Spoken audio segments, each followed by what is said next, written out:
Well, there is new reaction tonight after what appeared to be a sudden rebellion in Russia over the weekend. The gravest threat yet to Russian President Vladimir Putin's power. WGN's Shannon Halligan is here with details. Shannon.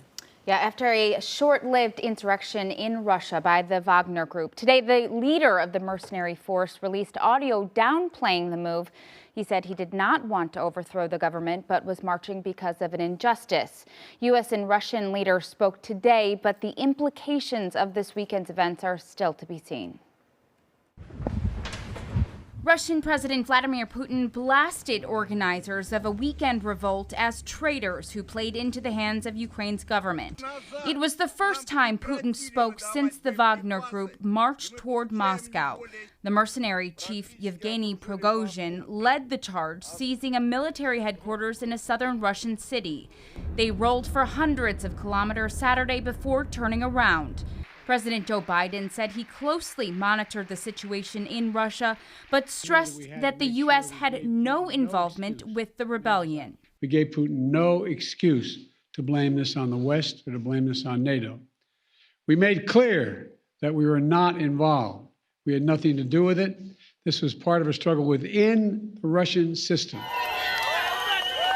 The march was the gravest threat yet to Putin's authority.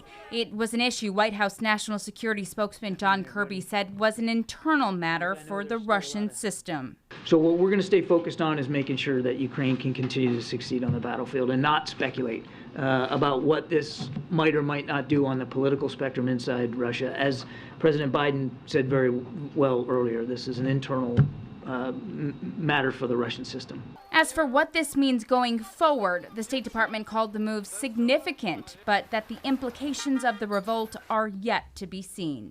Obviously, they were a significant step. It is certainly a new thing to see President Putin's leadership directly challenged. It is a new thing to see Yevgeny Prigozhin directly questioning the rationale for this war and calling out that the war has been conducted essentially based on a lie. And the Kremlin had said that it had made a deal for Prigozhin to move to Belarus and received amnesty along with his soldiers, but there was no confirmation about his whereabouts today. All right, Shannon, thanks.